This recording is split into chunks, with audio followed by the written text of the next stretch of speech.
Morning friends, मैं हूं doctor Shubhra Mishra from gastro liver hospital Kanpur. पिछले वीडियो में हम लोग ने बात करी थी कि जीआरडी क्या बीमारी है और जीआरडी के क्या लक्षण होते हैं। इस बार हम लोग बात करेंगे कि जीआरडी का डायग्नोसिस कैसे बनता है और जीआरडी का ट्रीटमेंट कैसे करते हैं। तो अगर हम जीआरडी की डायग्नोसिस की बात करें तो एक्चुअली ऐसा कोई गोल्ड स्टैंडर्ड टेस्ट नहीं है जिससे उसका क्लियर कट डायग्नोसिस बन जाए। तो पेशेंट के symptoms, endoscopy, pH and impedance testing and response to treatment, ये चारों चीजें मिलके हमें हेल्प करती हैं डिसाइड करने के लिए कि क्या किसी पेशेंट को जीआरडी है या नहीं है। तो अगर सपोज कोई पेशेंट है या कोई भी आम आदमी है जिनको रिफ्लक्स हो रहा है, यानी कि उनको लग रहा है कि उनके स्टमक के कंटेंट्स ऊपर छाती में आ रहे हैं, या फिर उनको खाने के बाद यहाँ पे हार्टबर्न जैसी फीलिंग आ रही है, तो इनिशियली एंडोस्कोपी की जरूरत नहीं होती है। इनिशियली हम ऐसे पेशेंट्स को एसिडिटी कम करने की टैबलेट का एक ट्रायल देखते हैं और देखते हैं उससे कितना रिस्पॉन्स आया। अगर रिस्पॉन्स नहीं आता है एसिड कम करने की टैबलेट से, तो पेशेंट को एंडोस्कोपी करा लेनी चाहिए। एंडोस्कोपी में क्या दिख सकता है, ये समझिए कि 40% लोगों की एंडोस्कोपी में हो सकता है ईसोफेगस की लाइनिंग में कोई भी दिक्कत ना हो, बस हमें एसिड दिखे ऊपर फूड पाइप में आता हुआ। लेकिन बाकी लोगों को क्या क्या चेंजेस हो सकते हैं, ईसोफेगस की लाइनिंग ज्यादा लाल हो सकती है, ज्यादा कंकड़ी हो सकती है, उसमें खरोचें हो सकती हैं, उसमें लंबे लंबे अल्सर्स हो सकते हैं। जैसे जैसे डिजीज आगे बढ़ता है, शुरू में अल्सर्स छोटे होते हैं, फिर लंबे होते हैं, फिर वो चारों तरफ सर्कमफ्रेंशियल हो जाते हैं। अगर जीआरडी का ठीक टाइम पे ट्रीटमेंट ना किया जाए तो जैसे जैसे ये अल्सर्स हील होंगे, तो ये बॉडी का खुद का मैकेनिज्म होता है कि क्रॉनिक इन्फ्लेमेशन की वजह से वहां पे फाइब्रोसिस होने के कारण स्ट्रक्चर बन जाता है, यानी कि रास्ता छोटा हो जाता है। और चौथा सबसे इंपॉर्टेंट जो फाइंडिंग है वो है कि अगर लंबे समय तक ऐसे अल्सर हील हुए और हमारे अंदर ईसोफेगस की जो लाइनिंग है वो स्टमक की लाइनिंग जैसे दिखने लगी, इसको बोलते हैं बैरेट ईसोफेगस। तो ये चीजें हम एंडोस्कोपी पे डिटेक्ट कर सकते हैं किसी भी पेशेंट को जिसको जीआरडी हो रहा हो। तो जैसे मैंने बोला कि अगर आपको सिर्फ रिगर्जिटेशन या हार्टबर्न हो रही है तो तुरंत आपको एंडोस्कोपी की जरूरत नहीं है, पहले एक दवाई का ट्रायल किया जा सकता है। तो ऐसे कौन से मरीज है जिनको तुरंत एंडोस्कोपी करानी चाहिए, तो जिन लोगों को अलार्म सिम्टम्स हो रहे हो। अलार्म सिम्टम्स यानी कि खाना निगलने में दिक्कत, ऐसा लगना कि यहाँ पे कुछ अटक रहा है, वेट लॉस होना, लॉस ऑफ एपेटाइट होना और मुंह में खून आना या उल्टी में खून आना। अगर ऐसे सिम्टम्स हो रहे हैं तो ऐसे पेशेंट्स को तुरंत पहले एंडोस्कोपी करानी चाहिए। अब जैसे मैंने बोला कि 40% लोगों को एंडोस्कोपी में कुछ भी नहीं दिखेगा, एंडोस्कोपी पूरी नॉर्मल होगी। तो अब इनमें हम कैसे पहचाने कि क्या इनको एसिड रिफ्लक्स हो रहा है, तो दूसरा टेस्ट आता है इम्पीडेंस एंड पीएच टेस्टिंग। तो ये एक इसको हम ट्रांसनेजल इम्पीडेंस पीएच मेट्री बोलते हैं। इस प्रोसीजर में हम लोग नाक से एक छोटा सा पाइप डालते हैं जो नाक से गले के थ्रू अंदर हमारे ईसोफेगस में जाके बैठ जाता है।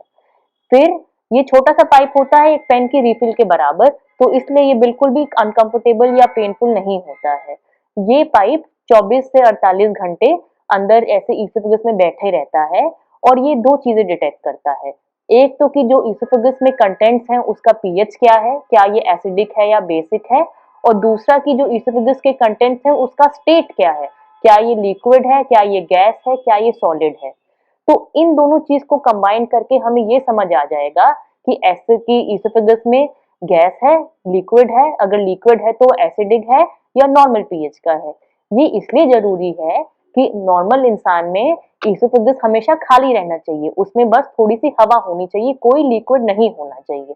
और अगर लिक्विड आ रहा है तो यानी कि वो स्टमक से ऊपर आ रहा है।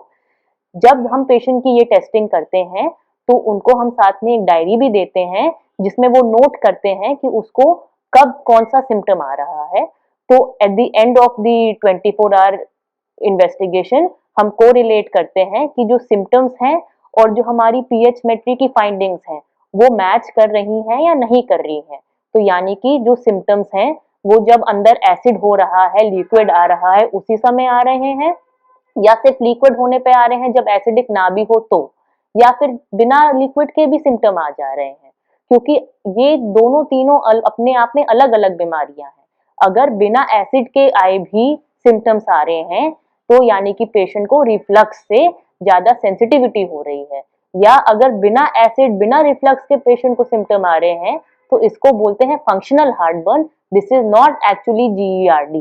तो पीएच एंड इम्पीडेंस पीएचमेट्री बहुत ही इंपॉर्टेंट टेस्ट है जिससे हम डिसाइड कर सकते हैं कि कोई इंसान जिसको टिपिकल सिम्टम्स हैं, हार्टबर्न है, रिगर्जिटेशन है, उसको एक्चुअली जीईआरडी है या नहीं है।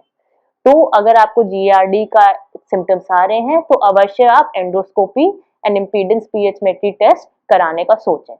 अब हम बात करते हैं कि अगर किसी को जीईआरडी डायग्नोज हो गया है तो हम क्या ट्रीटमेंट किया जाए, ऐसे कौन से हम लाइफस्टाइल में चेंजेस कर सकते हैं जिससे ये एसिड ऊपर आना बंद हो जाए।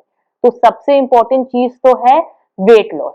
जैसे मैंने पिछले वीडियो में बताया था कि most important risk factor for GERD is obesity.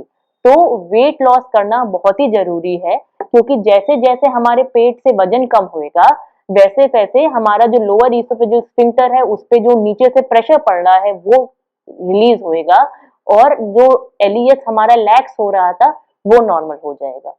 दूसरा, हमें अपने खाने में ऑयली फूड का कंटेंट कम करना होता है, क्योंकि ऑयली फूड अपने आप में एलईएस को रिलैक्स कर देते हैं।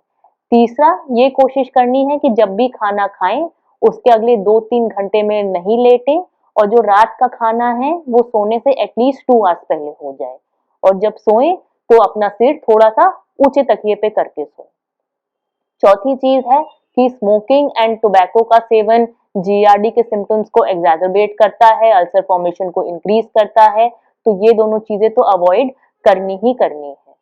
तीसरी चीज है, कुछ फूड आइटम्स हैं जो हमारे लोअर ईसोफेजियल स्फिंक्टर के प्रेशर को कम कर देते हैं, जैसे कि कॉफी, चाय, चॉकलेट, जो सोडा वाली बेवरेजेस होती हैं और जो पेपरमिंट वाली चीजें होती हैं। तो आप लोगों ने खुद नोटिस किया होगा कि लोग कहते हैं कि आप सोडा पी लो तो उससे आपकी गैस निकल आएगी। तो वो कैसे निकलती है? क्योंकि लोअर ईसोफेजियल स्फिंक्टर का प्रेशर सोडा लो कर देता है और गैस ऊपर आ जाती है, डकार में बाहर आ जाती है। बट किसी को अगर जीईआरडी है तो हम उसका लोअर ईसोफेजियल स्फिंक्टर का प्रेशर लो नहीं करना चाहते। तो जीईआरडी के पेशेंट्स को सोडा वाली ड्रिंक्स, पेपरमिंट वाले कैप्सूल्स और चॉकलेट, कॉफी, मिर्च मसाले वाली चीजें और बहुत ऑयली फूड, ये चारों पांचों चीजें अवॉइड करनी चाहिए। जीईआरडी के मेडिकल मैनेजमेंट की बात करें तो उसमें हम प्रोटॉन पंप इनहिबिटर दवाइयां देते हैं जो हमारे पेट के एसिड को कंट्रोल करती हैं और एसिड को ऊपर आने से रोकती हैं। आमतौर पे 2 से 3 महीने के कोर्स से लोगों को आराम मिल जाता है। कुछ लोग होते हैं, स्पेशली जिनको अल्सर बना हो या जिनको बैरेट ईसोफेगस हो, जिनको almost life long PPI therapy लेनी पड़ती है, और ये जरूरी भी है क्योंकि ये जो पीपीआई थेरेपी है वो आगे जाके कैंसर बनने के रिस्क को कम करती है इन मरीजों में। अगर मेडिकल मैनेजमेंट से ठीक से रिलीफ ना आ रहा हो और दवाई के बावजूद बार बार सिम्टम्स आ रहे हो तो हम आज के जमाने में कुछ सर्जिकल और एंडोस्कोपिक ट्रीटमेंट्स भी कर सकते हैं।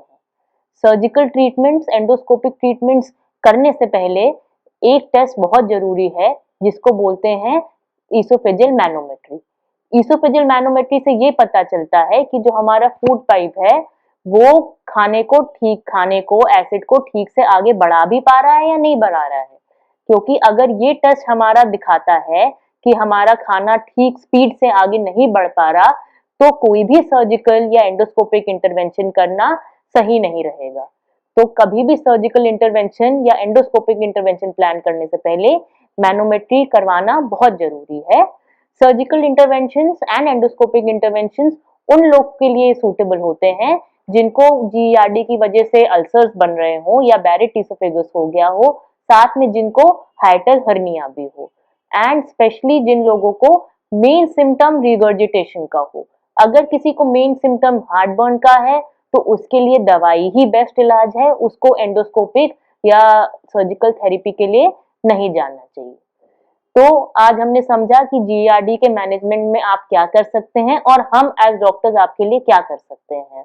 Thank you. अगर आपको ये वीडियो अच्छा लगा तो प्लीज लाइक करिए, शेयर करिए, सब्सक्राइब करिए।